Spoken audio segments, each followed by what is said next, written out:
सम्माननीय अध्यक्ष जी, मैं आज पहलगांव में निर्दोष यात्रियों की नृशंस हत्या पाकिस्तानी आतंकवादियों के द्वारा जो की गई और उसके जवाब में देश के प्रधानमंत्री जी ने दृढ़ इच्छा शक्ति का परिचय कराते हुए ऑपरेशन सिंदूर की सेना को परमिशन दी और हमारे वीर जवानों ने सटीकता बहादुरी के साथ पाक स्थित आतंकवादी अड्डों को चूर चूर करने का काम किया। वो घटना पर जो बहस हो रही है, इसमें हिस्सा लेने के लिए मैं खड़ा हुआ हूं। माननीय अध्यक्ष जी, सबसे पहले पहलगांव में जो नृशंस हत्या की गई निर्दोष नागरिकों की, धर्म पूछकर उनको मारा गया, इनके परिवार के सामने मारा गया और बड़ी बर्बरता के साथ ये हत्याएं की गई, इसकी मैं घोर निंदा करता हूं। और जो मारे गए हैं इनके परिजनों के साथ अत्यंत हृदय की गहराइयों से मैं संवेदना भी व्यक्त करना चाहता हूं। ऑपरेशन सिंदूर के जवाब में पाकिस्तान के हमारे नागरिक ठिकानों पर गोलीबारी की, इसमें भी कुछ नागरिक हताहत हुए, गुरुद्वारा भी टूटा, मंदिर भी टूटा। जो भी नागरिक उसमें घायल हुए हैं और जो हताहत हुए हैं, वो सभी के प्रति मैं पूरे सदन की ओर से गहरी संवेदना व्यक्त करना चाहता हूं। माननीय अध्यक्ष जी, कल से यहां पर पक्ष और विपक्ष दोनों की चर्चा चल रही है और स्वाभाविक है, जब इस तरह की नृशंस घटना घटे देश में, तब इस पर मुक्त चर्चा भी होनी चाहिए, चिंतन भी होना चाहिए, आगे न हो इसकी व्यवस्था की भी चिंता होनी चाहिए। माननीय अध्यक्ष जी, मैं विषय पर आने से पहले आपके माध्यम से सदन को और सदन के माध्यम से पूरे देश को ऑपरेशन महादेव जो कल एक हुआ है, इसकी जानकारी देना चाहता हूं। माननीय अध्यक्ष जी, कल ऑपरेशन महादेव में सुलेमान उर्फे फैजल जट, अफगान और जिब्रान, 3 आतंकवादी सेना, सीआरपीएफ और जम्मू कश्मीर पुलिस के संयुक्त अभियान में ऑपरेशन महादेव में मारे गए। और माननीय अध्यक्ष जी, ये जो सुलेमान है, ए श्रेणी का लश्कर तोयबा का कमांडर था। पहलगाम हमले में और गगनगिर आतंकी हमले में वो लिप्त था। इसके ढेर सारे सबूत हमारी एजेंसियों के पास है। अफगान ए श्रेणी का लश्कर तैयबा का आतंकवादी था और जिब्रान भी ए ग्रेड आतंकवादी था। और माननीय अध्यक्ष जी, मैं सदन को और सदन के माध्यम से पूरे देश को बताना चाहता हूं, जिन्होंने बैसरन घाटी में हमारे प्रवासियों को, नागरिकों को मारा था, ये तीनों आतंकवादी ये थे और तीनों मारे गए।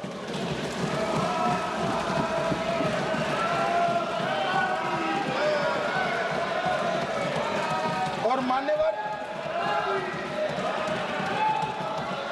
मैं आज इस सदन के माध्यम से सेना के पैरा 4, सीआरपीएफ के सारे जवान जो अभियान में शामिल थे और जम्मू कश्मीर पुलिस के जो जवान थे, वो सभी को सदन और पूरे देश की ओर से बहुत बहुत साधुवाद देना चाहता हूं। माननीय अध्यक्ष जी, मैं इस ऑपरेशन महादेव के बारे में थोड़ा डिटेल में बताना चाहूंगा। ऑपरेशन महादेव की शुरुआत 22 मई 2025 को, एक प्रकार से तो जिस दिन हत्या हुई थी उसी दिन रात को 22 मई 2025 को हुई। जिस दिन हत्या हुई थी उसी दिन रात को एक सुरक्षा मीटिंग की गई थी जम्मू कश्मीर में। ये पूछ रहे थे, कोई गए नहीं, सिर्फ राहुल गांधी गए। अब आपकी आंख कौन से चश्मे से देख रही है मुझे मालूम नहीं। माननीय अध्यक्ष जी, 1 बजे हमला हुआ, मैं 5:30 बजे श्रीनगर में उतर चुका था। माननीय अध्यक्ष जी, अरे सुनो सुनो, मैं बताता हूँ ना 22 में, सुनो ना प्लीज, धैर्य रखकर सुनो, हमने आपको नहीं टोका है, सुनना पड़ेगा भाई, ऐसे नहीं चलेगा। माननीय अध्यक्ष जी, नहीं, पर बैठे बैठे मत बोलिए आप भी। माननीय अध्यक्ष जी, 23 अप्रैल को टिप्पणी मत करिए। एक सुरक्षा मीटिंग की गई।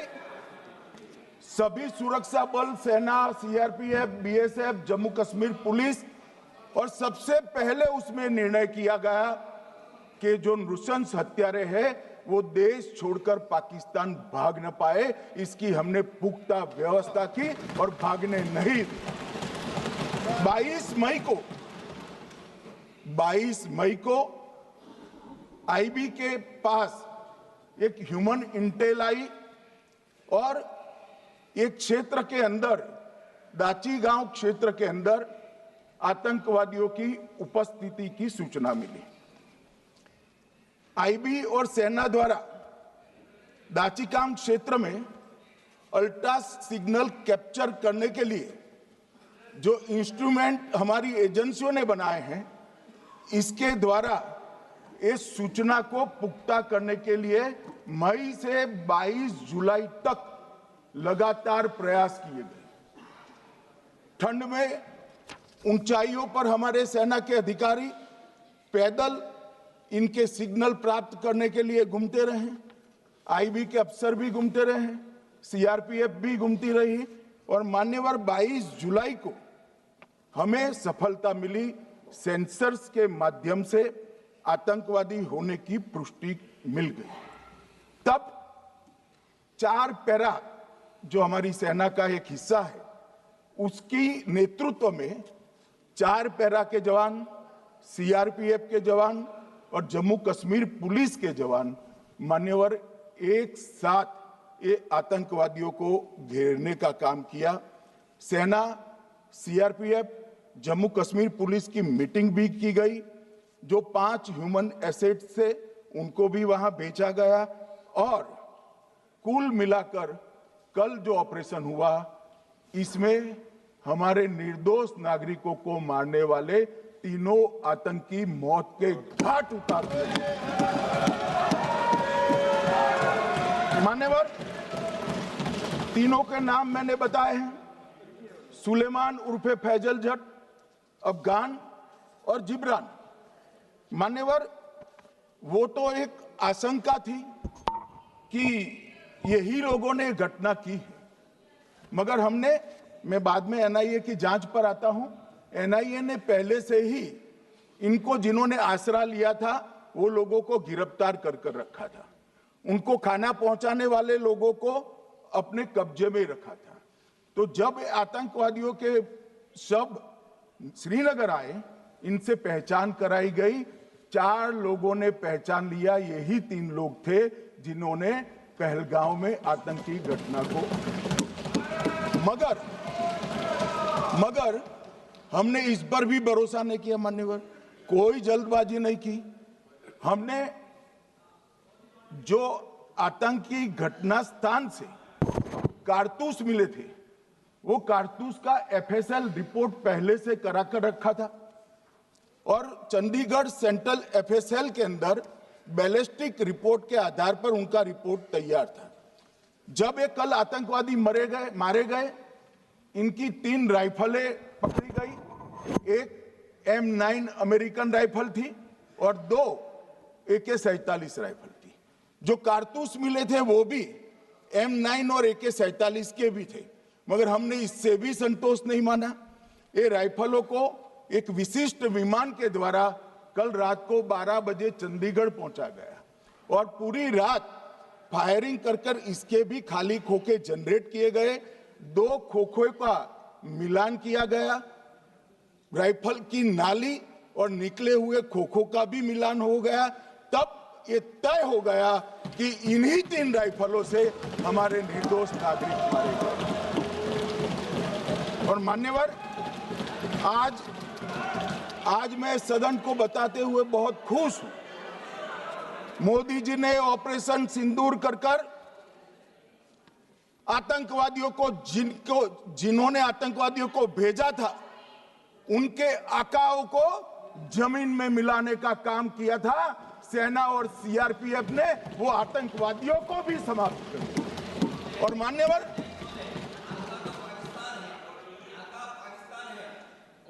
कौन पाकिस्तान से आपकी बात होती है क्या? अरे बैठ जाओ भाई।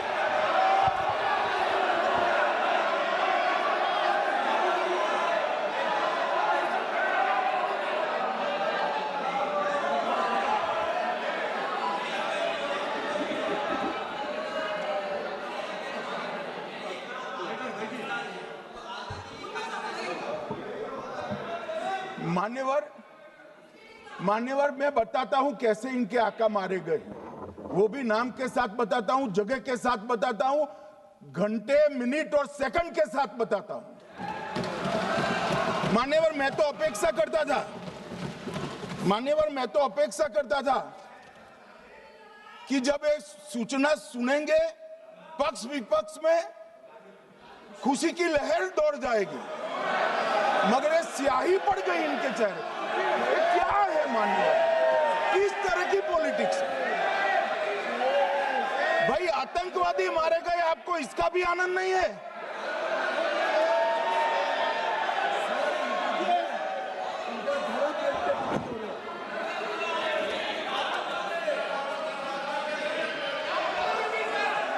अखिलेश जी बैठ जाइए, मेरा पूरा जवाब सुनिए, आपका सब जवाब आ जाएगा। भाई आप आतंकवादियों का धर्म देखकर दुखी मत होइए।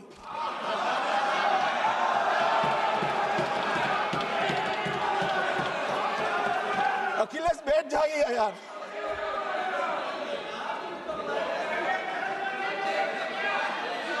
अखिलेश जी बैठ जाइए।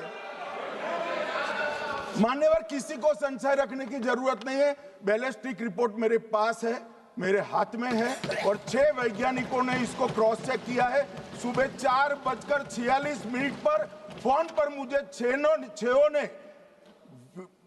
वीडियो फोन पर कहा है कि 100% वही गोलियां हैं जो वहां चलाई। मान्यवर, ये हमारे देश की सेना, CRPF और जम्मू कश्मीर पुलिस, ये तीनों का एक साझा बहुत बड़ा कामयाबी है, जिस पर 140 करोड़ को नाज होना चाहिए, देश की जनता को नाज। मान्यवर, मैं तो गया था वहां पर जब ये घटना हुई। दूसरे दिन इनके परिजनों को मिला था। 6 दिन की शादी वाली बच्ची विधवा होकर मेरे सामने खड़ी थी। आज तक मैं वो दृश्य नहीं भूल सकता। मगर आज सारे परिजनों को मैं कहना चाहता हूं कि मोदी जी ने ऑपरेशन सिंदूर से भेजने वालों को भी मारा और हमारे सुरक्षा बलों ने जिनको भेजा था उनको भी मारा और एक ऐसा सबक सिखाया है कि आने वाले कई दिनों तक कोई ऐसी हिम्मत नहीं कर पाएगा। मान्यवर, मैं थोड़ा NIA की जांच के बारे में भी बताना चाहूंगा। मान्यवर, जिस दिन लश्कर-ए-तोयबा ने और इसके आउटफिट TRF ने इसकी जिम्मेदारी ली, उसी दिन हमने तय कर लिया था कि ये जांच NIA को सौंप दी जाएगी, क्योंकि NIA आतंकवाद के केसों की जांच के लिए, वैज्ञानिक तरीके से जांच करने के लिए और सजा कराने के लिए महारत हासिल की हुई विश्व मान्य एजेंसी है, जिसका सजा कराने का दर 96% से ज्यादा है। मान्यवर, हमने तुरंत ही इसकी जांच NIA को दे दी। हमने पूरी व्यवस्था की, सेना, BSF, CRPF और जम्मू कश्मीर पुलिस ने कि लोग देश छोड़कर भाग न जाए। और मान्यवर, इसकी जांच की शुरुआत हुई। एक थकाने वाली बहुत लंबी जांच हुई है। जांच के दौरान मृतक के परिजन जो साथ में थे, उनको सभी को चर्चा किए गया। पर्यटकों, खच्चर वालों, पोनी वालों, फोटोग्राफर, कर्मचारियों, विभिन्न दुकान में काम करने वाले लोगों, कुल मिलाकर 1055 लोगों की लंबी 3000 घंटे से ज्यादा पूछताछ इंफॉर्मेशन के लिए की गई और इस सबको वीडियो पर रिकॉर्ड कर दिया गया। और बाद में इसके आधार पर स्केच बनाया गया और ढूंढते 22/6/25 को एक बशीर की पहचान की गई और परवेज की पहचान की गई, जिन्होंने आतंकवादी घटना के अगले दिन आतंकवादियों को शरण दी थी। उनको अपने ढोक में रखा था। वो दोनों को गिरफ्तार कर लिया गया। अब वो हमारी कस्टडी में है। दोनों गिरफ्तार अपराधियों ने खुलासा किया कि 21/4/25 की रात को 8 बजे 3 आतंकवादी बेसरन से लगभग 2 किलोमीटर दूर स्थित परवेज ढोक में आए थे। आतंकवादियों के पास AK-47 और M9 कार्बाइन थी। जो 2 आतंकवादियों ने काली पोशाक पहनी थी और एक ने छद्म वेश किया था। खाना खाया, चाय पी और ढोक से निकलते वक्त कुछ खाना, नमक, मिर्च और मसाले लेकर वो चले गए। मान्यवर, उस वक्त हमने जिन खोखों को रिकवर किया था, इसको हमने चंडीगढ़ FSL में टेस्टिंग के लिए भेज दिया। और जब चंडीगढ़ FSL में टेस्टिंग के लिए भेजा गया तो वही राइफल से एप्को आतंकी हमला हुआ था, वो भी निश्चित हुआ। तो आज इसके साथ साथ दूसरे एप्को आतंकी हत्या को अंजाम देने वाले आतंकियों का भी इसके साथ ही समाप्ति हुई है, उनको मार दिया गया है। मान्यवर, और इसके बाद में स्केच बनाया गया। गिरफ्तार किए गए दोनों आरोपियों की माता जो थी, इन्होंने ये तीनों आतंकियों के मृतदेहों को पहचान लिया है। दोनों आतंकवादी घटना में साथ लेने वाले उनके साथियों ने भी पहचान लिया है और अब उसकी FSL की पुष्टि भी आज सुबह 4 बजे हो गई थी। अब मैं जांच का पूरा ब्यौरा बताना चाहता हूं। मान्यवर, ये हमले में 3 पाकिस्तानी आतंकवादी थे। हमले में 2 AK-47 और 1 M9 कार्बाइन का प्रयोग किया गया था। और अब जो पकड़े गए हैं, इसके सुलेमान के कारण एप्को का मामला भी आज रिजॉल्व हो रहा है और आतंकवादियों को पनाह देने वाले 2 स्थानीय लोगों को भी इस केस में पकड़ लिया गया है। अब मान्यवर, कल पूछते थे कहां से आए, कहां गए, किसकी जिम्मेदारी है। भाई, जिम्मेदारी हमारी ही है। हम सरकार में हैं, हमारी ही जिम्मेदारी। मगर मैं पूछता हूं, जब आप सरकार में थे तब क्या क्या हुआ था, इसकी जिम्मेदारी किसकी थी और क्यों निर्वहन नहीं किया, वो भी बाद में पूछूंगा। जरा धीरज से सुनना। मगर मान्यवर, मुझे एक बड़ा दुख हुआ। कल इस देश के पूर्व गृह मंत्री चिदंबरम जी ने सवाल उठाया कि क्या प्रूफ है कि ये आतंकवादी पाकिस्तान से आए। और मान्यवर, कब उठाया जब संसद में चर्चा होने वाली थी। क्या कहना चाहते हैं चिदंबरम साहब? किसको बचाना चाहते हैं? पाकिस्तान को बचाकर आपको क्या मिलेगा? वो ये कह रहे हैं कि और क्या है? मत जवाब दो।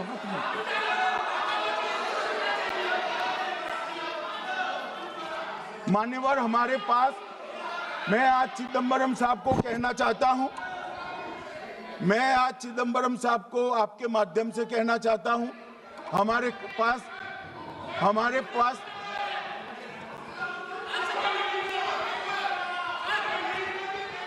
मान्यवर, हमारे पास प्रूफ है, वो भी मैं सदन के सामने रखना चाहता हूं कि तीनों पाकिस्तानी थे।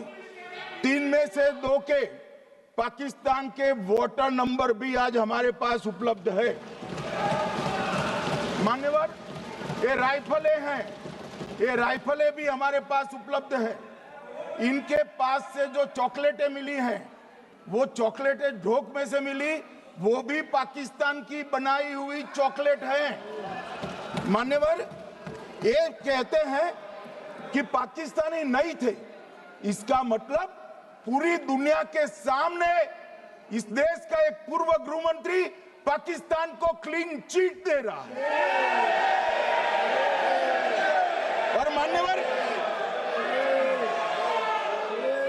और मान्यवर, वो पाकिस्तानी आतंकवादी नहीं थे, ऐसा बोलकर श्री चिदंबरम अगर पाकिस्तानी आतंकवादी नहीं थे तो पाकिस्तान पर हमला क्यों किया, वो भी सवाल खड़ा कर रहे हैं। मान्यवर, आज पूरी दुनिया ने हमारे संसद सदस्य गए थे, स्वीकारा था कि हमला पाकिस्तान ने किया है। और इस देश का गृह मंत्री जो कांग्रेस पार्टी से आता है, वो कहता है कि क्या सबूत है? अरे मुझसे मांगते, मैं दे देता। टीवी से मांगते हैं, पूरी दुनिया के सामने उजागर करते हैं, सब सुबह खड़ा करते हैं। पाकिस्तान को बचाने का इनका ये षड्यंत्र आज 130 करोड़ लोग जान रहे हैं। बच नहीं पाओगे आप लोग, बच नहीं पाओगे। मान्यवर,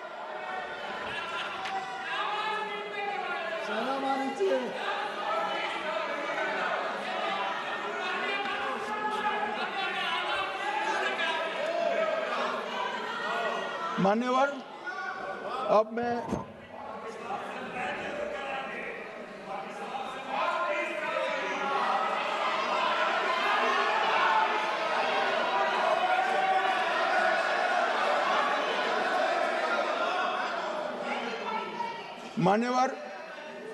अब मैं पहलगांव आतंकी हमला और ऑपरेशन सिंदूर, ये दोनों घटनाक्रम के लिए मान्यवर ये अभी से थक जाते हैं।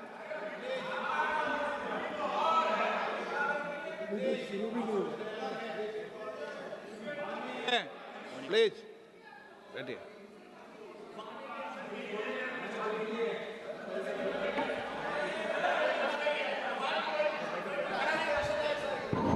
मान्यवर, मैं आपके माध्यम से कहना चाहता हूं, थोड़ा धैर्य रखे भैया, अभी तो शुरू हुआ है, अभी तो शुरू हुआ है। मान्यवर, मैं पहलगांव आतंकी हमला और ऑपरेशन सिंदूर के बारे में पूरा घटनाक्रम बताना चाहता हूं। कल ढेर सारे सवाल उठाए।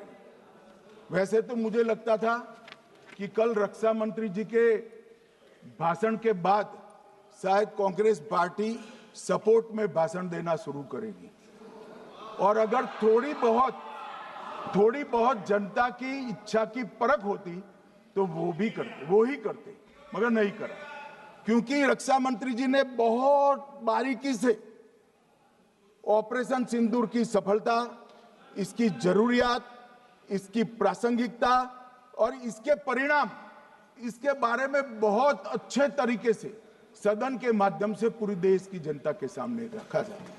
मगर फिर भी उन्होंने बहुत सारे सवाल किए अब सवाल किए हैं तो मुझे जवाब देना भी पड़ेगा, उनको सुनना भी पड़ेगा। मान्यवर, मैं पूरा घटनाक्रम बताना चाहता हूं। मान्यवर, 22 अप्रैल को पहलगांव में आतंकवादी हमला हुआ।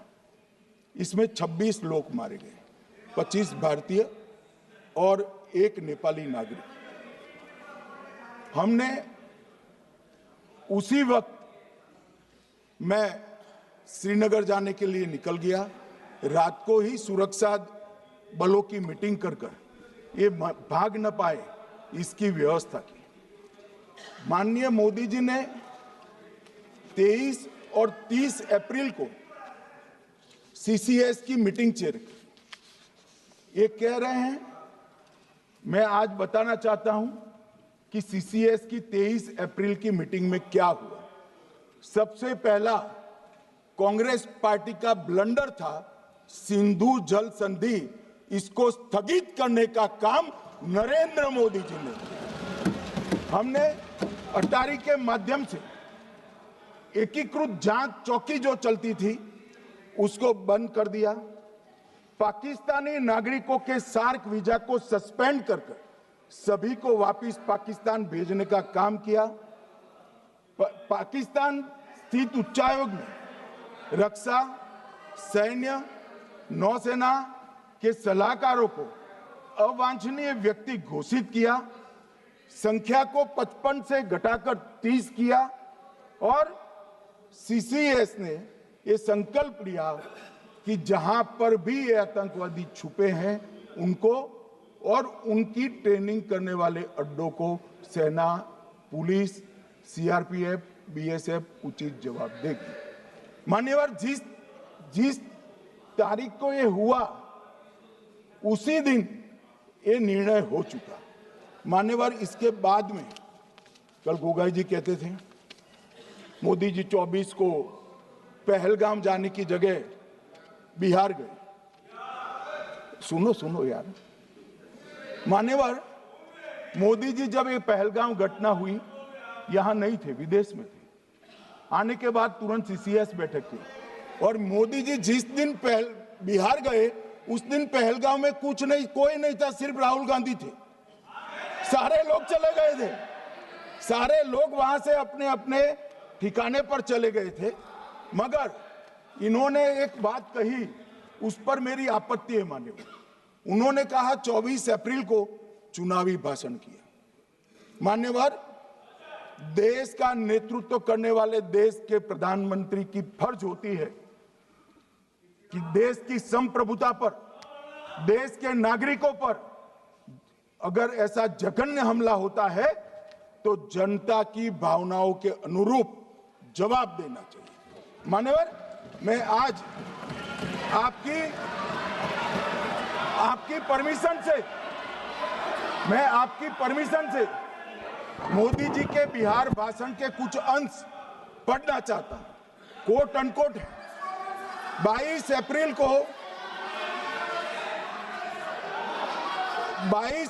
को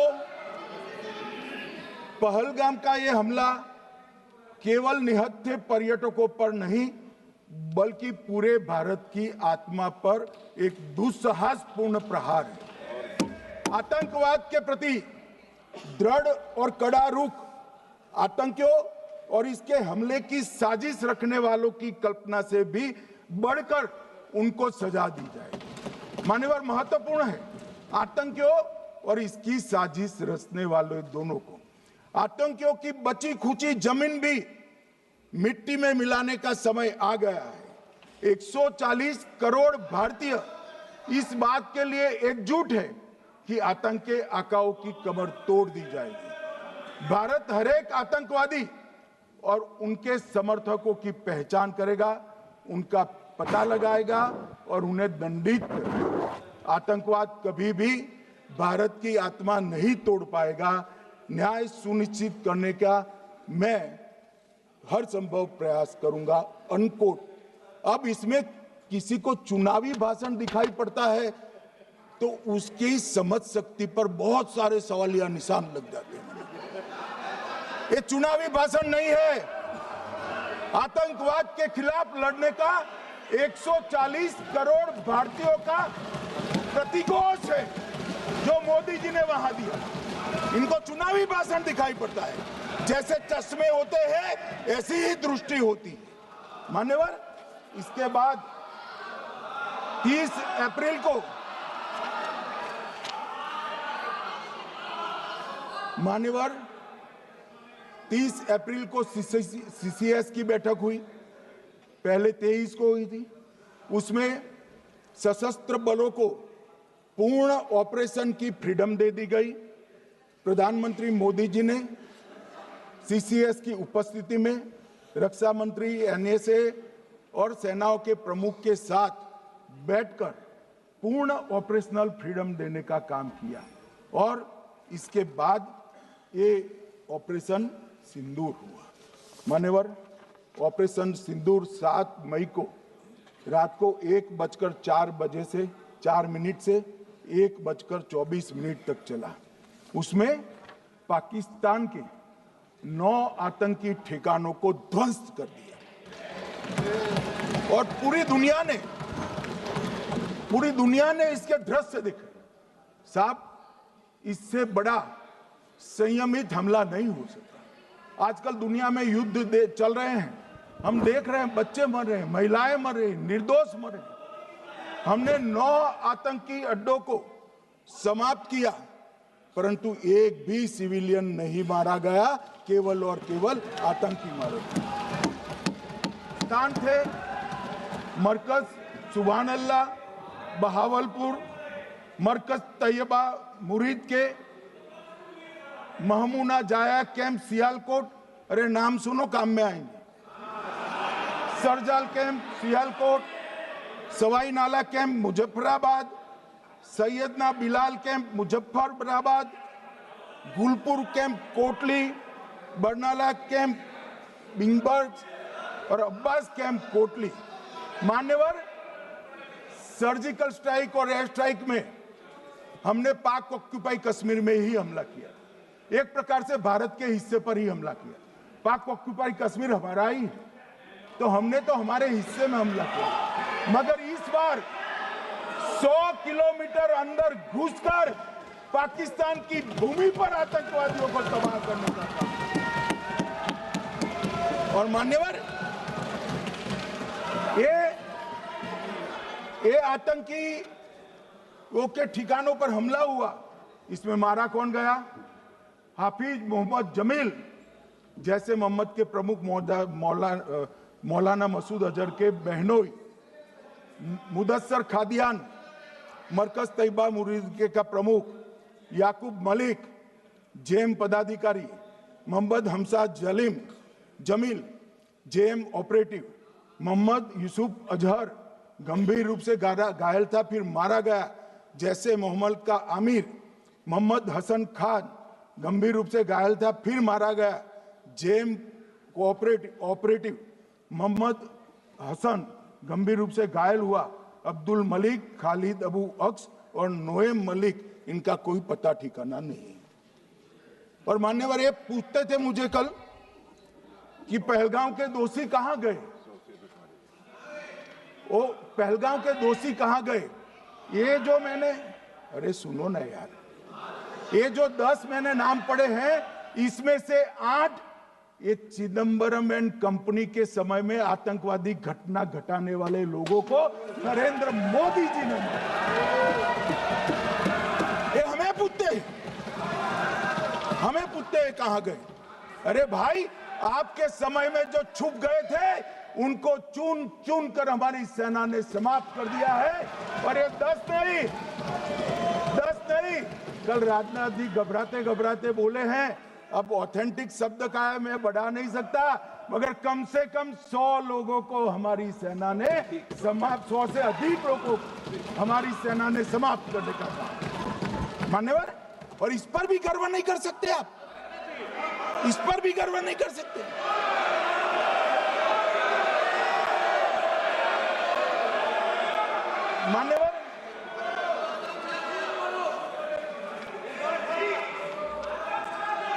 मान्यवर 7 मई को 1:26 पर 22 मिनट पर ये हमारा काम समाप्त हो गया।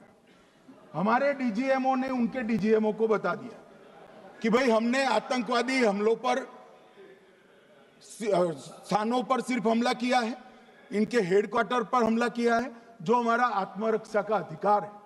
पूरी दुनिया इसको एक्नॉलेज करती है। ऐसा नहीं हो सकता है मनमोहन सिंह के समय की तरह कि वो आकर मारेंगे और हम चुपचाप बैठे रहेंगे और जाकर चर्चा करेंगे। ये नरेंद्र मोदी सरकार, ऐसा नहीं हो सकता। डोजियर भेजते रहेंगे। मान्यवर, उरी में हमला हुआ, हमने सर्जिकल स्ट्राइक किया। पहलगाम में हमला हुआ, एयर स्ट्राइक करा, और अरे पुलवामा में हुआ, एयर स्ट्राइक करा, और पहलगाम में हमला किया। 100 किलोमीटर अंदर जाकर 9 अड्डों और 100 से ज्यादा आतंकवादी को समाप्त। मान्यवर, अब देखिए, हमने तो हमला किया था पाकिस्तान स्थित टेररिस्ट ठिकानों पर। अब पाकिस्तान से गलती हो गई। टेररिस्ट ठिकानों पर जो हमला किया था उसको वो अपने पर का हमला मान बैठे और पूरी दुनिया में कहते थे कि हमारा टेररिज्म से कोई लेन देन नहीं है। ये तो अब ऐसे ही ग्रुप करते, हम तो विक्टिम है, जो मनमोहन सिंह ने सर्टिफाइड भी कर दिया था कि ये भी विक्टिम है। मान्यवर, मगर दूसरे दिन इनकी श्रद्धांजलि का कार्यक्रम हुआ और पाकिस्तान को मालूम नहीं पड़ा कि ये पूरी दुनिया देखेगी। सेना के आला अफसर उनके नमाजे जनाजा में उपस्थित हुए, उनके जनाजे को कंधा दिया और ये सारे आतंकवादियों के जनाजे के जुलूस के अंदर पाकिस्तानी सेना, इनके अफसर, आईएसआई के अफसर, वहां की पुलिस के अफसर अश्रुभीनी आंख के साथ जुड़े थे। और मान्यवर, ये सिंदूर ने पाकिस्तान को पूरी दुनिया में एक्सपोज कर दिया कि पाकिस्तान के अंदर टेररिज्म स्टेट स्पॉन्सर्ड टेररिज्म है। ये पूरी तरह से, मान्यवर, पूरी तरह से एक्सपोज हो गया। 8 मई को पाकिस्तान ने हमारे रिहायशी इलाकों में हमला किया, हमारे सेना के अड्डों पर हमला किया, मगर एक भी मिसाइल से उनका कुछ नुकसान नहीं कर पाई। बहुत नजदीक से की हुई गोलाबारी के कारण हमारे एक गुरुद्वारा टूटा, एक मंदिर टूटा, कुछ हमारे नागरिक हताहत हुए। और दूसरे दिन 9 मई को मोदी जी ने सेना को हुक्म दिया, एक मीटिंग करी, राजनाथ जी, मोदी जी, एनएसए, सेना के सारे अध्यक्ष, और जवाब देने का तय किया और उनके 11 एयरबेस को क्षतिग्रस्त करने का काम किया। मान्यवर, 8 एयरबेस इतने सटीक तरीके से तोड़े गए, पाकिस्तान की पूरी एयर डिफेंस सिस्टम धरी की धरी रहेगी, कुछ नहीं कर पाई। नूर खान चकलाला एयरबेस तोड़ दिया गया, मुरीद तोड़ दिया गया, सुगुर्दा तोड़ दिया गया, रफीकी तोड़ दिया गया, रहीम यार खान तोड़ दिया गया, जकोबाबाद तोड़ दिया गया, सुक्कुर और भोलारी भी तोड़ दिए गए। और सुक्कुर, लाहौर, अरिफवाला, चुनेन, जकोकाबाद और नया चोर, ये 6 रडार सिस्टम भी उनके पूरी तरह से ध्वस्त कर दिए। 2 surface to air guided weapon Lahore और ओकारा में इनका जखीरा भी समाप्त कर दिया गया। और मान्यवर, ये हर चीज में पॉलिटिक्स करते हैं, हर चीज में। जब उन्होंने हमारे रिहायशी इलाकों पर हमला किया, फिर भी हमने इनके रिहायशी इलाकों पर हमला नहीं किया, सिर्फ इनके एयरबेस और एयर डिफेंस सिस्टम को निशाना बनाया और उनकी आक्रमण करने की क्षमता को पंगु कर रख दिया। हमारी पूरी सेना, पूरी वायुसेना, पूरी नौसेना अक्षुण्ण थी और उनकी हमला करने की क्षमता को हमने छिन्न विछिन्न कर दिया। पाकिस्तान के पास शरण में आने के अलावा और कोई चारा ही नहीं था। इसलिए मान्यवर इसलिए 10 मई को डीजीएमओ ने, पाकिस्तान के डीजीएमओ ने भारत के डीजीएमओ को फोन किया और 5 बजे हमने इस संघर्ष को विराम किया। अब मान्यवर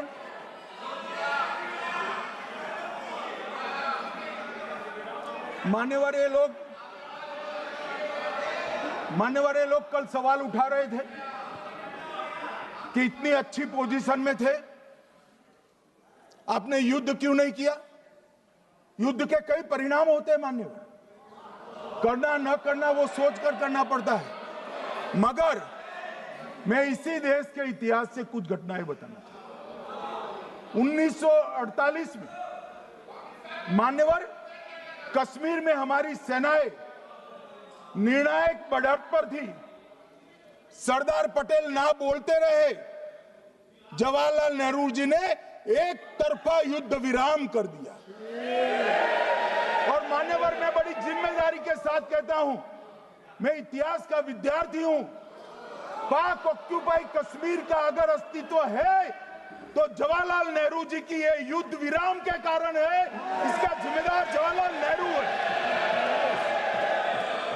मान्यवर 1960 में सरदार पटेल ने विरोध किया था, गाड़ी लेकर आकाशवाणी तक गए थे, घोषणा न करते दरवाजे बंद कर दिए थे।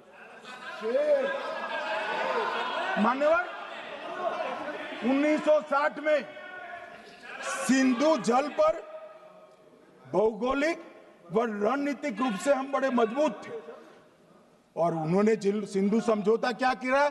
80% भारत का पानी पाकिस्तान को दे दिया। मान्यवर 62 के लड़ाई की बात मैं बाद में करता हूं। 65 की लड़ाई में हाजीपीर जैसे स्ट्रेटेजिक जगह पर हमने कब्जा किया था, 66 में उसको लौटा दिया गया। मैं 71 के युद्ध की भी बात करना चाहता हूं। मान्यवर 71 में कल राजनाथ जी ने भी बताया, पूरे देश ने इंदिरा जी का समर्थन किया। उन्होंने पाकिस्तान के 2 टुकड़े कर दिए। बहुत बड़ी विजय थी भारत की और सदियों तक भारत इस विजय पर गर्व करेगा। हम सब भी करते हैं, हमें कोई आपत्ति नहीं। मगर हुआ क्या मान्यवर? युद्ध की विजय की चकाचौंध में क्या हुआ? 93 हजार युद्धबंदी हमारे पास थे, 93 हजार, और 15,000 वर्ग किलोमीटर क्षेत्र पाकिस्तान का हमारे पास था। 93 हजार युद्धबंदी, उस वक्त की पाकिस्तान की सेना का 42% और 15,000 वर्ग किलोमीटर क्षेत्र। मगर शिमला में समझौता हुआ, पाक ऑक्यूपाई कश्मीर मांगना ही भूल गए। अगर उस वक्त पाक ऑक्यूपाई कश्मीर मांग लेते, न रहेगा बांस, न बजती बांसुरी। ये कैंप तोड़ने की जरूरत न पड़ती साहब आपको, हमको। मान्यवर इतना ही नहीं, पाक ऑक्यूपाई कश्मीर तो नहीं लिया, मांगना ही भूल गए। 15,000 वर्ग किलोमीटर की जीती हुई भूमि भी वापस दे दी। तय हुआ था पाकिस्तानी नरसंहार के लिए युद्ध अपराध न्यायाधिकरण बनेगा, नहीं बना। सेना ने पूर्वी पाकिस्तान में नरसंहार किया था। 195 पाकिस्तानी अधिकारियों पर मुकदमा चढ़ना था। भुट्टो अपने साथ इंदिरा जी के सामने से छुड़ा कर ले गए। जनरल मानेकशॉ का एक कोट अनकोट कहता हूं, जनरल मानेकशॉ का, जो एक प्रकार से आर्किटेक्ट माने जाते हैं बांग्लादेश विजय के, इन्होंने कहा कि भुट्टो ने भारत के नेतृत्व को मूर्ख बनाया। अब जो शब्द है, मैं आप कोट अनकोट है, इसमें मेरा कुछ नहीं है, ये लोग गुस्सा न हो सकते। I told her into bracket Indira Gandhi, Indira ji को कहा, that he into bracket Bhutto के लिए, he has made monkey out of you. समझ में आता है? ये फील्ड मार्शल साहब ने कहा है मान्यवर, और ये हमें सिखा रहे हैं। ये नहीं किया, वो नहीं किया, फलाना नहीं किया, ठिकाना नहीं किया। अरे भाई, आप तो पाकिस्तान को क्लीन चिट दे रहे हो कि पाकिस्तान ने हमला ही नहीं किया है। क्या अधिकार है आपको पूछने का? कोई अधिकार नहीं है। साहब देखिए क्या होता है। मैंने कहा पाकिस्तान को क्लीन चिट दे रहे हो, तो कनी मोदी जी कह रही है कि नहीं, हम नहीं दे रहे। कनी मोदी जी, माननीय अध्यक्ष जी, आपके माध्यम से मैं कनी मोदी को बताना चाहता हूं, माननीय सदस्य जी को, कि वो कह रही है हमने नहीं दिया, मगर जिसके साथ बैठते हो उसका दोस्त तो आपके सर पर आएगा ना। चिदंबरम जी कर रहे हैं, आपके राज्य से है, कांग्रेस के प्रमुख नेता है। देश के पूर्व गृह मंत्री कह रहे हैं कि पाकिस्तान ने आतंकवादी नहीं भेजे थे। क्या क्लीन चिट देना चाहते? किसी को अधिकार नहीं है साहब यहां आतंकवाद पर बोलने का, किसी को अधिकार नहीं। मान्यवर, मैं अब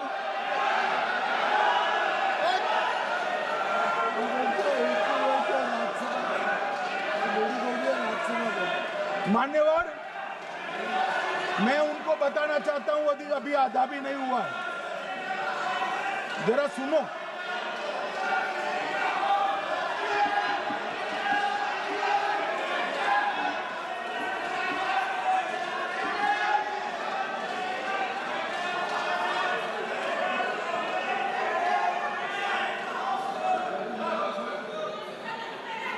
मान्यवर,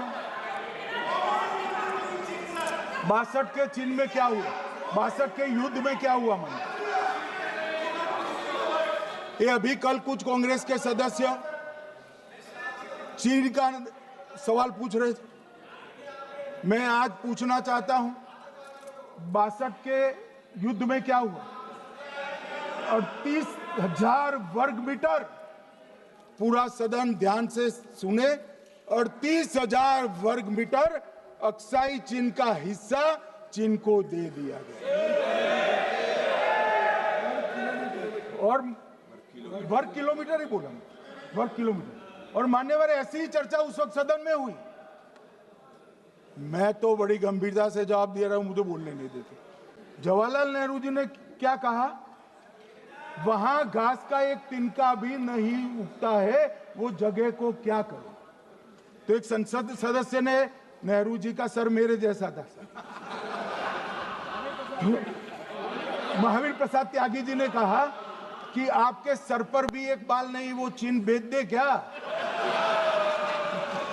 मान्यवर इस तरह से जवाब देते थे, नॉन सीरियस टाइप के जवाब। और कल गोगोई जी बड़ा बड़ा उछल उछल कर बोल रहे थे।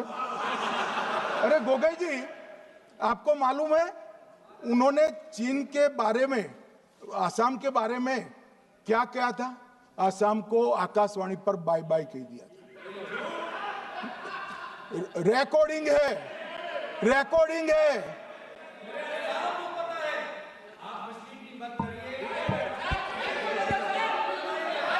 मान्यवर, मैं भी सहमत हूं, मैं भी सहमत हूं, पूरे आसाम को पता है।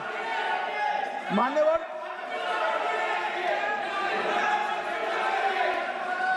मान्यवर,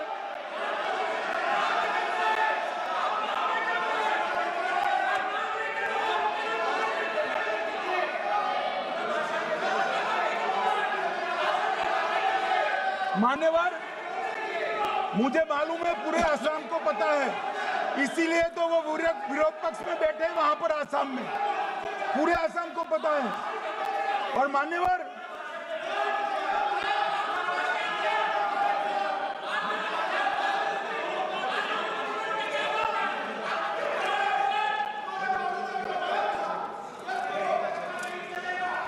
मान्यवर, मान्यवर, जोर से बोलने से सत्य को छिपाया नहीं जा सकता।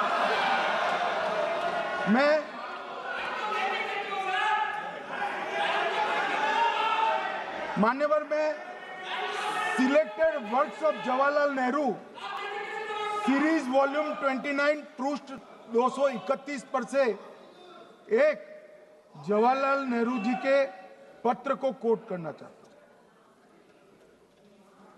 अनौपचारिक रूप से संयुक्त राज्य अमेरिका ने ये सुझाव दिया कि चीन को संयुक्त राष्ट्र में तो ले लिया जाए, मगर सुरक्षा परिषद को नहीं। सुरक्षा परिषद में भारत को लेना चाहिए। ये अमेरिका का प्रस्ताव था। नेहरू जी ने कहा हम इसे स्वीकार नहीं करते क्योंकि इससे चीन के साथ हमारे संबंध खराब होंगे और चीन जैसे महान देश को बुरा लगेगा। मान्यवर, आज चीन सुरक्षा परिषद में है और भारत बाहर है। मोदी जी प्रयास करें अंदर ले जाने का। इसका कारण जवाहरलाल नेहरू का ये स्टैंड है।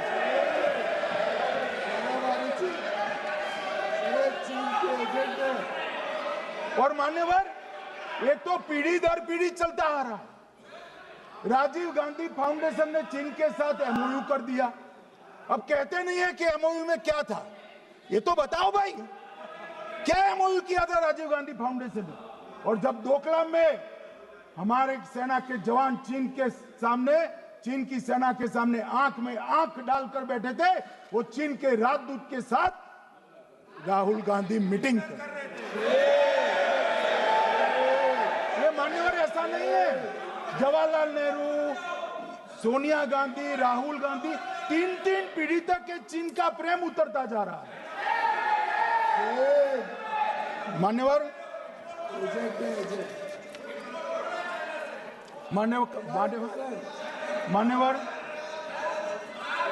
मैं अभी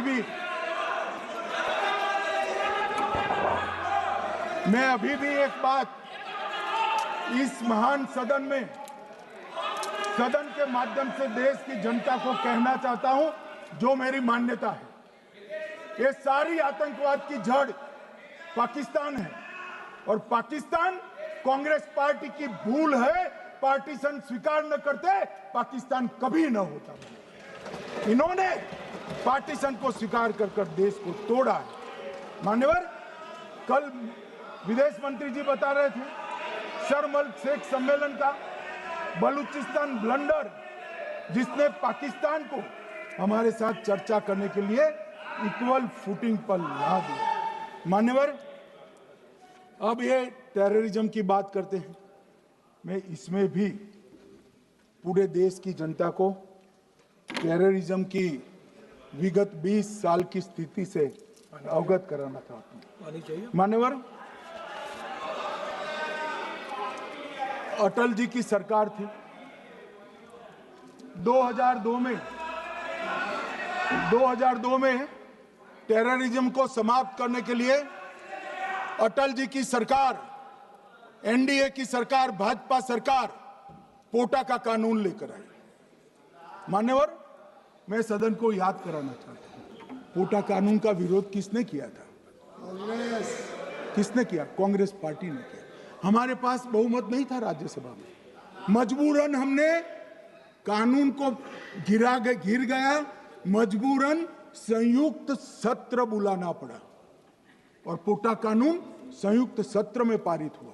देश नहीं भूल सकता मान्यवर। और पोटा कानून को रोककर आज भी कांग्रेस पार्टी के नेता जब बोले तब कहे, पोटा कानून को रोककर किसको बताना चाहते थे आप? किसको बचाना चाहते थे? पोटा तो आतंकवादियों के खिलाफ था। पोटा को रोककर अपनी वोट बैंक का उल्लू सीधा करने के लिए आप आतंकवादियों को बचाना चाहते।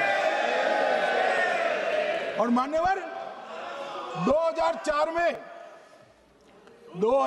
में अटल जी की सरकार गई, मनमोहन सिंह, सोनिया गांधी की सरकार आई। आते ही पहला काम क्या किया मान्यवर?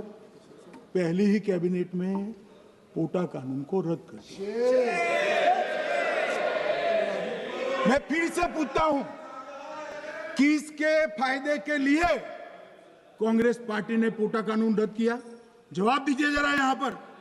और मान्यवर, इसके बाद क्या हुआ? 2004 के दिसंबर में पोटा कानून रद्द हुआ। 2005 में अयोध्या में रामलल्ला के टेंट पर हमला हुआ, आतंकवादी मारे गए। मुंबई लोकल ट्रेन 2005 में रामलल्ला पर हमला, 6 में मुंबई ट्रेन में बम धमाके, 187 लोग मारे गए।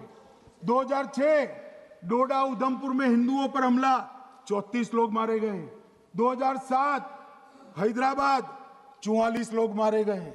2007 यूपी लखनऊ वाराणसी 13 लोग मारे गए। रामपुर सीआरपीएफ कैंप वहां पर हमला हुआ 2008 में। 2008 में श्रीनगर के आर्मी के काफिले पर हमला हुआ, 10 सुरक्षा बल मारे गए। मुंबई आतंकी हमला 2008 में हुआ, 246 लोग मारे गए। जयपुर में 8 बम धमाके हुए, 64 लोग मारे गए। 2008 में अहमदाबाद में 21 बम धमाके हुए, 57 लोग मारे गए। दिल्ली में 2008 में 5 धमाके हुए, 22 लोग मारे गए। और पुणे की जर्मन बेकरी 17 लोग मारे गए। वाराणसी में 10 में धमाका हुआ, 11 में मुंबई में 3 धमाके हुए, 27 लोग मारे गए। अब मैं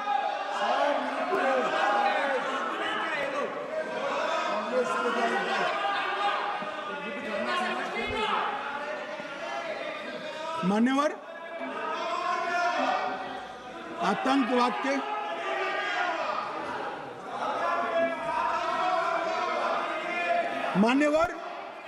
आतंकवाद के खिलाफ लड़ाई होती, कभी वो हमला करते हैं, मगर सवाल ये है कि इन्होंने 5 से 11 के बीच में 27 जघन्य हमले किए, 1000 के करीब लोग मारे गए।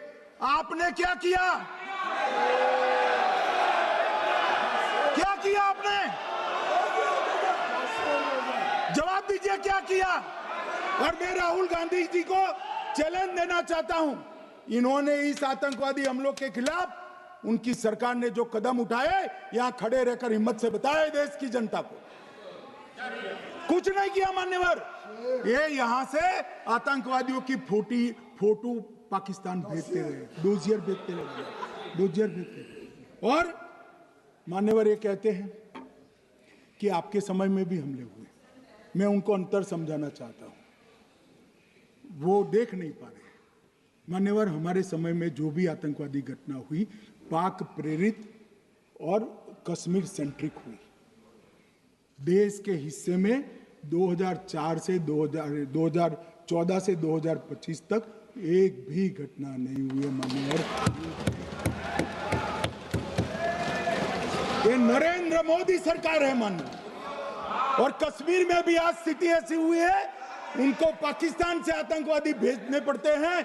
कश्मीर में आतंकवादी अब हमारे नहीं बनते हैं मान्यवर। और मैं सलमान खुर्शीद जी को भी याद करना चाहता हूं। एक बार मैंने बड़े सवेरे में नाश्ता करता था, टीवी पर उनको रोते हुए देखा। मुझे लगा क्या हुआ, कोई बड़ी घटना हो गई। तो रोते रोते वो श्रीमती सोनिया गांधी के घर से बाहर आ गए कि बाटला हाउस की घटना देखकर सोनिया जी फूट फूट कर रो पड़ी। अरे रोना था तो शहीद मोहन शर्मा के लिए रोते, बाटला हाउस के आतंकवादियों के लिए रोना आता है। और मान्यवर ये हमें पूछते हैं कि आपने क्या किया? कोई अधिकार नहीं है पूछने का, कोई अधिकार नहीं है मान्यवर। और ये हमें पूछते थे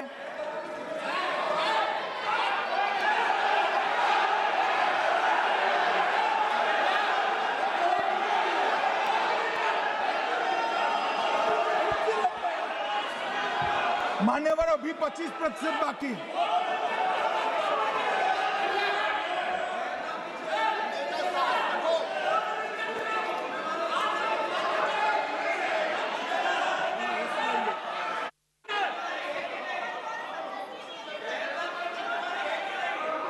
बैठिए, जवाब दे रहे हैं ना आपका, जवाब दे रहे हैं आपका। पहलगांव के बाद जो घटनाक्रम घटित, उसका जवाब दे दिया ना माननीय गृह मंत्री जी ने। आपने पूछा आतंकवादियों क्या हुआ, आतंकवादियों का जवाब दे दिया। क्या पूछना चाहते हैं आप? आपने हर सवाल पूछा, हर सवाल जवाब सुनिए माननीय गृह मंत्री जी। मान्यवर, इन लोगों को कल ऐसा था कि ये जो बेसरन के गुनहगार है वो पाकिस्तान भाग गए, तो बड़े आवाज से पूछते थे भाग गए भाग गए भाग गए, गृह मंत्री क्या करता है, जिम्मेदारी ले। हमारी तो सेना ने ठोक दिया, सीआरपीएफ ने ठोक दिया मन में। अब मेरा तो जवाब बनना ना देता है ना वो मांगना बनता है, मगर मैं उनको कुछ पूछना चाहता हूं।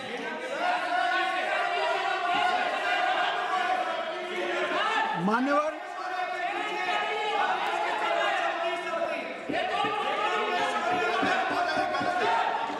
प्लीज, मारेगी तो सेना ही ना, सेना अब ऐसे भी मारेगी ना, तो वो भी ये कह रहे हैं सेना और सीआईएसएफ ने मारा।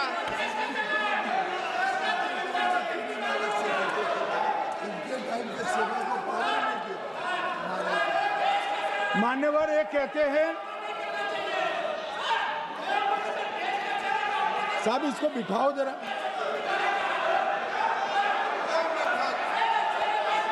हाँ प्लीज बैठिए बैठिए बैठिए बैठिए बैठिए।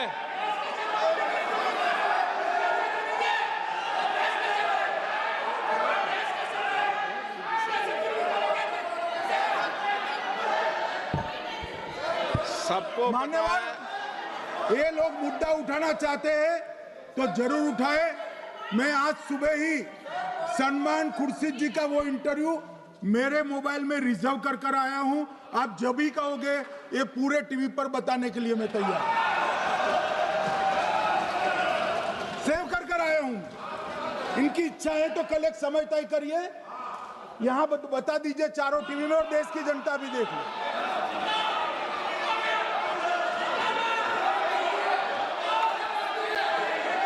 मान्यवर कह रहे हैं बताओ, आप बताओ, बताना है या नहीं बताना, ये पूछो ना उनको। प्लीज प्लीज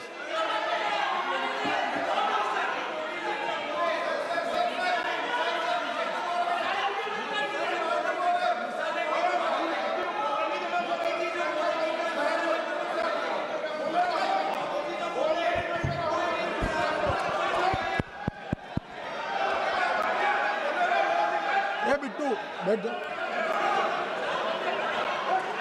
मान्यवर ये पूछ रहे थे कि क्यों भाग गए। अब मेरा समय काफी जाएगा, मैं जरा संक्षिप्त में कहता हूं, घटनाओं पर नहीं जाऊं। दाऊद इब्राहिम कासकर 1986 में भागा, श्री राजीव गांधी की सरकार। सैयद सलाउद्दीन 93 में भागा, कांग्रेस की सरकार। टाइगर मेमन 93 में भागा, कांग्रेस की सरकार। अनीस इब्राहिम कासकर 93 में भागा, इनकी सरकार। रियाज भटकल 2007 में भागा, इनकी सरकार। इकबाल भटकर 2010 में भागा, इनकी सरकार। मिर्जा सादाब बेग 2009 में भागा, इनकी सरकार। अब मान्यवर मेरा तो जवाब मांग लिया, हमारे सुरक्षा बलों ने मेरा जवाब भी दे दिया, अब राहुल गांधी इसका जवाब दे।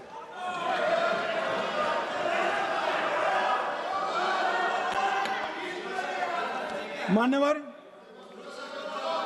अब मैं कश्मीर के विषय में मैं बात करना चाहता हूं। कल कहते थे कि गृह मंत्री ने भाषण किया था कि 370 की कलम जाएगी तो आतंकवाद कम हो जाएगा। क्या हो मान्यवर, मेरा हिसाब देना बनता है। हम भारतीय जनता पार्टी के कार्यकर्ता हैं, ये नरेंद्र मोदी जी की सरकार है, हम जवाबदेह होते हैं जनता के प्रति, संसद के प्रति और देश के हितों के प्रति।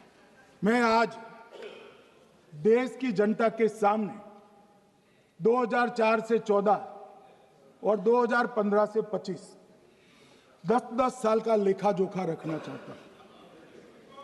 2004 से 14 में अखंड सोनिया मनमोहन की सरकार थी 10 साल की,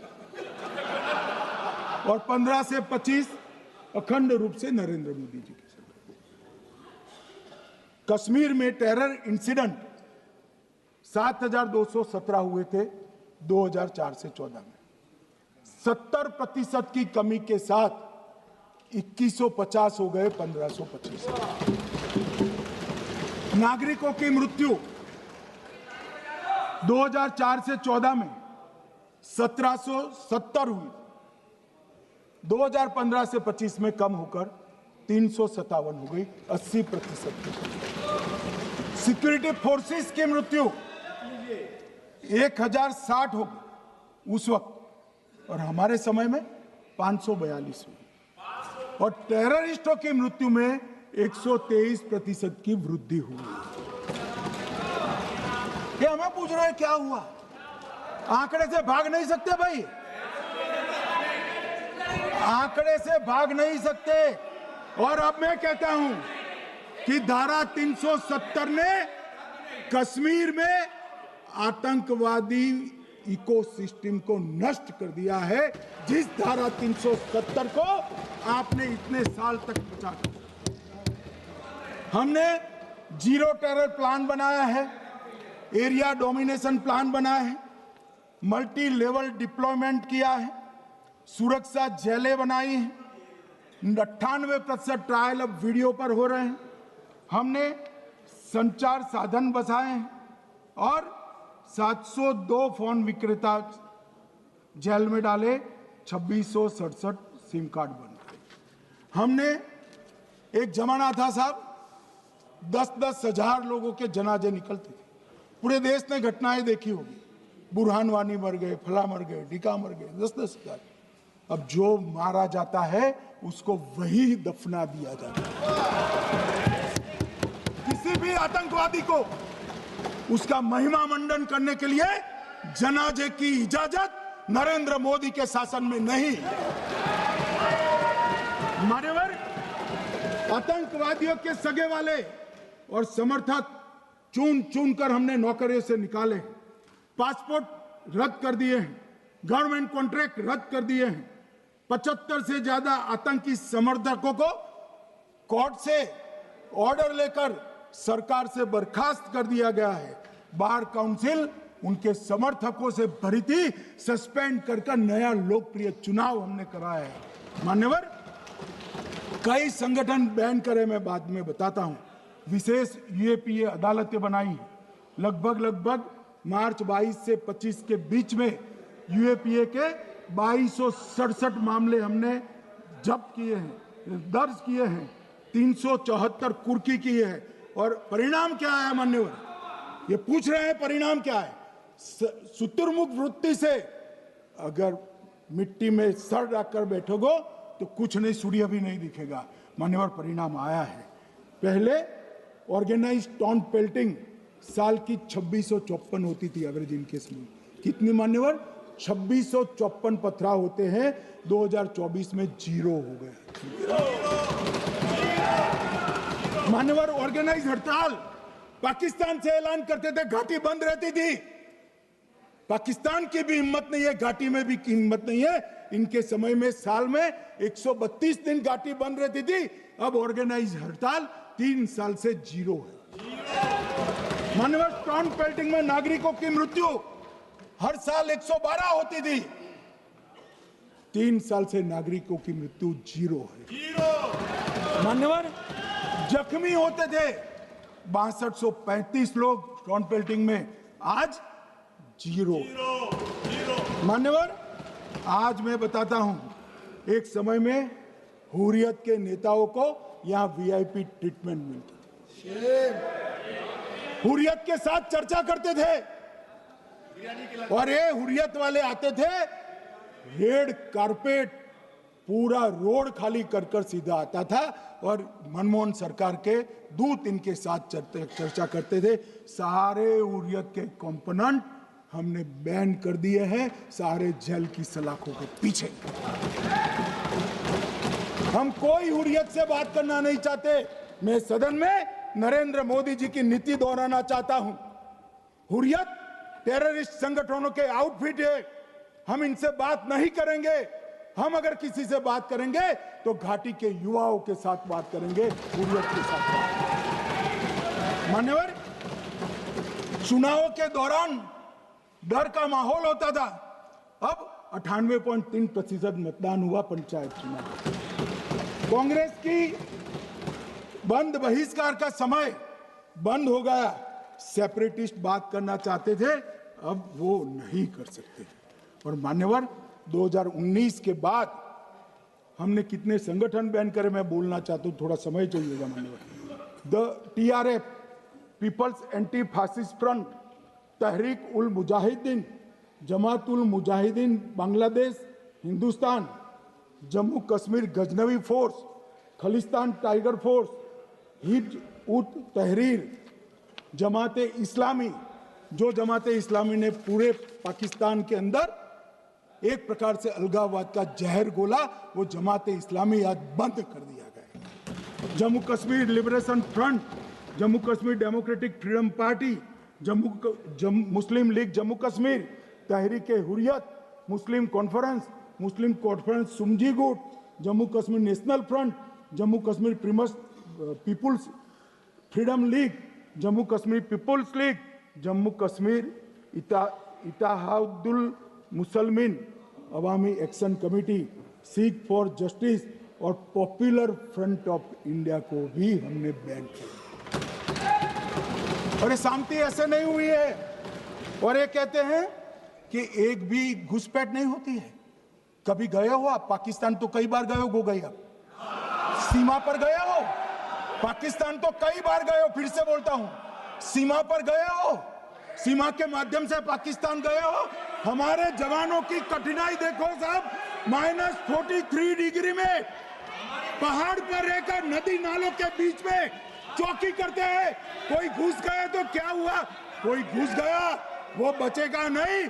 यहां हम उसको या तो अरेस्ट करेंगे या तो एनकाउंटर में वो मारा जाएगा, बचेगा कोई नहीं। इनको सीमा की भौगोलिक कठिनाइयां मालूम नहीं। वहां मान्यवर कई नदी नाले हैं, वेग से पानी आता है, -46 डिग्री टेम्परेचर है, नीचे सुरंगें बनाते हैं। और ये तो ऐसे कह रहे हैं घुस गए। अरे भाई, आपके मन में तो, आपके समय में तो घुसने की जरूरत ही नहीं थी। आप बुलाते थे वीजा देकर, क्यों घुसेंगे? घुसने की जरूरत ही, जैसे आप पाकिस्तान जाते हो वैसे वो यहाँ आते। मान्यवर, अब ये कैसे हमें पूछ सकते हैं? मान्यवर,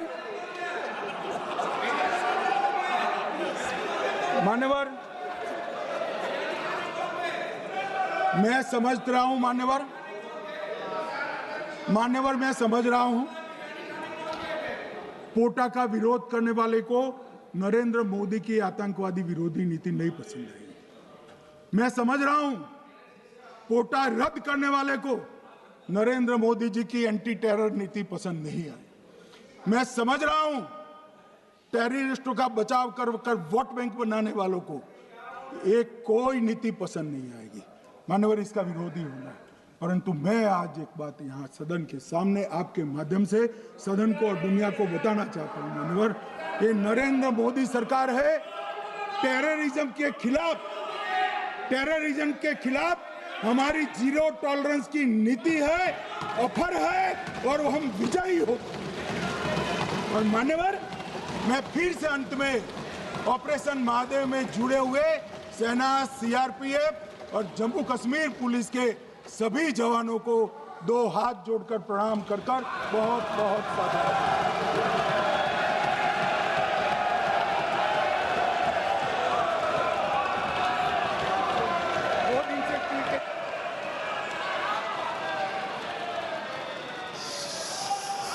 श्रीमती के कनिमोजी, आप उसके बाद